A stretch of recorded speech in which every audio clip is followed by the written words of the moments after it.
நன்றி கடன் செலுத்துக்காக வந்திருக்காரு. ஸோ நான் சினிமாவில் இன்னைக்கு இந்த இடத்துல இருக்குன்னா அதுக்கு அண்ணன் தான் காரணம். அவர் எனக்கு கொடுத்த முதல் சான்ஸ் தான். ஸோ நான் என் நன்றி கடனை செலுத்திட்டு இருக்கேன். ஆமாம், எதிர்பார்த்தது தான். இது நான் ஒரு கட்சி ஆரம்பிக்கிறதுக்கு முன்னாடி எதிர்பார்த்தது தான். அது நமக்குள்ள ஒரு ஸ்ட்ராங் பிலீவ் இருக்கும்ல, அந்த மாதிரி ஒரு எதிர்பார்ப்பு தான். பட் ஸ்டில் எனக்கு அதில் ஒரு பெரிய கான்ஃபிடென்ட் இருந்தது. எல்லாரும் நினைக்கிற மாதிரி இருக்கணும். மக்கள் எல்லாருமே எப்படி எதிர்பார்க்குறாங்களோ அதுக்கேற்ற மாதிரி இருக்கணும். அதுக்கேற்ற மாதிரி தான் இருக்கும். அதில் எந்த டவுட்டுமே இல்லை. நிறைய நெகட்டிவ் தாட்ஸ் நிறைய முடியாது பழசை பற்றி எதுக்கு பேசணும்? அதான் வந்துட்டார்ல. இனிமேல் எல்லாமே நல்லதே நடக்கும். கான்ஃபிடென்ட்டாக இருங்க. ஆமாம், அதுக்கு தான் அதான் சொல்லியிருக்காரு. சொன்னதை தான் செய்வார், சொல்லாததை செய்ய மாட்டார். ஸோ அதனால் கன்ஃபார்மாக அவர் எல்லாமே அவர் சொன்னது எல்லாமே நிறைவேற்றுவார்.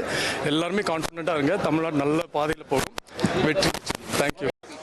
No, definitely, like as our leader has mentioned, all our ministers will focus on like you know that all the people of Tamil Nadu have trusted our party and our leader and given maximum votes to us, and definitely from day one we'll work to fulfill on the promises and what has been focused on that on our departments. And our leader has mentioned we'll publish a white paper. Definitely we'll do a complete audit on all our departments, and we'll publish a white paper on every department, what is there, what is not there, and what need to be focused and what need to be prioritized. Definitely only after clear white paper is published, definitely all people of Tamil Nadu need to know what is there in the department and what need to be focused, because like you know the state has been looted for several years, and definitely people of Tamil Nadu has all the rights to know what is there in the department and what is not there, and definitely we all will work on that, and once that is done we'll focus on the prioritization and what need to be done and what need to be prioritized. A lot is in the air that நெகட்டிவான விஷயங்கள் நிறைய வந்தது.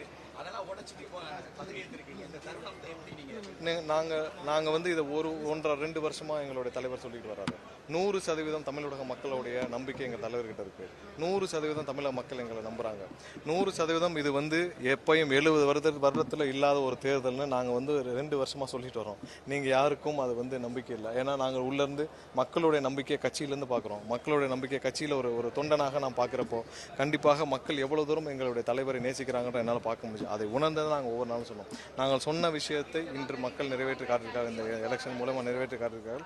கண்டிப்பாக எங்கள் தலைவர் சொன்னார் white paper publish பண்ணுவோன்னு.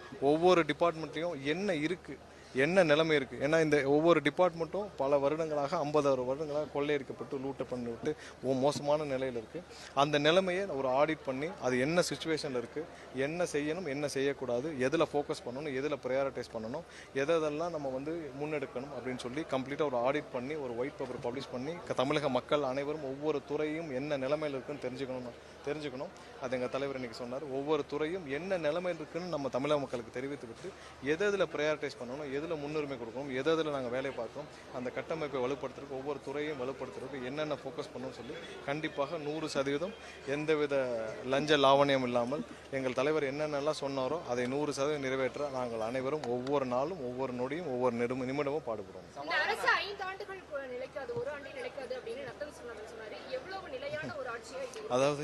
அதாவது கோடிக்கணக்கான மக்கள் இன்று வாக்களித்து தேர்ந்தெடுத்திருக்காங்க. அவர்களுக்கெல்லாம் வந்து மக்களை பற்றியும் தெரியாது. நீங்கள் சொன்ன அந்த நபர்களுக்கு மக்களை பற்றியும் தெரியாது, மக்கள் என்ன நிலைமையில் இருக்கிறாங்கன்னு தெரியாது, மக்களுடைய எதிர்பார்ப்பும் தெரியாது. இன்றைக்கி 100% மக்கள் எங்களுடைய தலைவரை நம்புகிறார். நாங்கள் மக்களை நம்புகிறோம். எங்களுக்கு வேறு எந்த எதிர்பார்ப்பும் கிடையாது. நாங்கள்லாம் சாதாரண மனிதர்கள். எங்களுடைய தலைவர் உட்பட, எங்கள் தலைவர் தான் சொன்னார், தலைவர் உட்பட அனைவரும் சாதாரண மனிதர்கள். நாங்கள் கண்டிப்பாக மக்களுக்காக பாடுகிறோம். எங்களுக்கு இந்த ஆட்சி அதிகாரம் இதில் வர்ற ஒரு அதிகாரம்லாம் இல்லை. மக்களுக்காக ஒரு சேவை செய்யும் ஒரு சேவகனாக அனைவரும் இன்று பொறுப்பெடுத்துக்கிறோம். இல்லை, என்ன இருந்தாலும் சமாளித்து அடுத்த ஸ்டெப்புக்கு போகிறதுக்கு என்ன வேலையோ அதுதான் செய்ய முடியும். ஏன்னால் கடன் 10 லட்சம் கோடிக்கு மேலே கடன் இருக்குது. ஸோ எந்தெந்த துறைக்கு எவ்வளோ கடன் இருக்குது, ஒட்டுமொத்தமாக அரசுக்கு எவ்வளோ தூரம் இருக்குது, என்னென்ன நம்ம ப்ரையாரிட்டைஸ் பண்ணணும், இதை நம்ம மொத்தமாக ஒரு ஆடிட் பண்ணி மொத்தமாக அதை புரிந்து கொண்டு அதில் ஒரு ஒயிட் பேப்பர் பப்ளிஷ் பண்ணிவிட்டு கண்டிப்பாக வேலை செய்யணும். ஏன்னா என்ன வளம் இல்லை இந்த திருநாட்டில், அனைத்து வளமும் இருக்குது. அனைத்தையும் தாண்டி அனைத்து வளங்களும் கொள்ளையடிக்கப்பட்டும் இந்த மக்களுக்கு அனைத்தும் இருக்கிற சூழ்நிலையில் இதை சிறப்பாக நேர்மையாக இந்த அரசை நிர்வகித்தாலே இன்றைக்கு பெரும்பாலான பிரச்சனைகள் தீர்ந்துவிடும். அதிலிருந்து அனைத்து விஷயத்திலும் முன்னுரிமை கொடுத்து வேலை பார்க்கணும்.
மாண்புமிகு தமிழ்நாட்டு முதலமைச்சர் திரு சி ஜோசப் விஜய் சார் அவர்களுக்கு மனமார்ந்த வாழ்த்துக்கள்.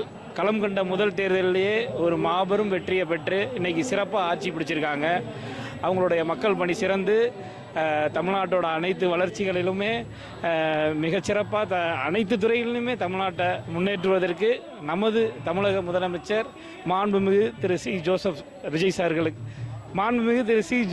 சாருக்கு என் மனமார்ந்த வாழ்த்துக்களை தெரிவிச்சுக்கிறேன். நன்றி.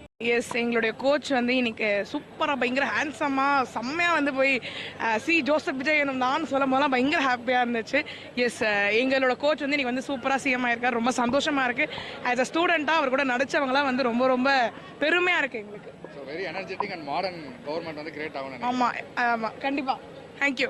இதை விட என்ன வேணுங்க எனக்கு? என்னுடைய ட்ரீம், என்னுடைய கனவு, அந்த கனவை அவர் நிறைவேற்றிருக்கிறாரு. என்னுடைய கனவை என் பிள்ளை நிறைவேற்றிருக்கிறாரு. இன்னைக்கு தமிழ்நாட்டுக்கே ஒரு முதல்வராக இருக்கிறாரு. ஆட்சி அமைச்ச உடனே பெண்கள் பாதுகாப்பு, அப்புறம் திட்டங்கள், 2 திட்டங்கள்ல கையெழுத்து போடுறது, இவ்வளவு வேகம் ஒரு செயல்பாடு இல்ல, அவரு சொன்னா செய்வாருங்க. நம்பிக்கை இப்ப இல்ல. அவர் எப்பவுமே எந்த விஷயத்திலையும் சொன்னா கண்டிப்பா செய்வார்.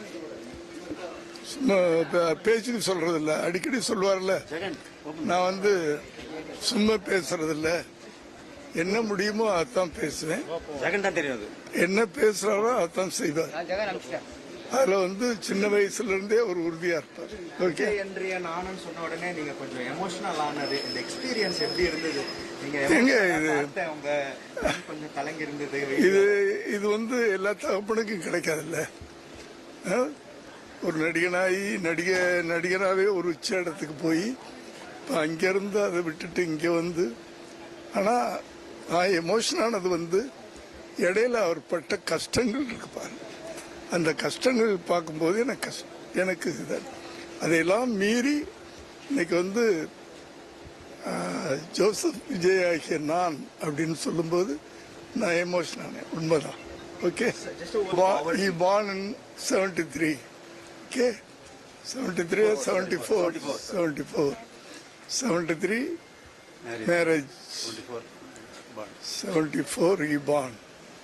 When he born, I was an assistant director. I struggled for even food. That remembrance he made. Okay.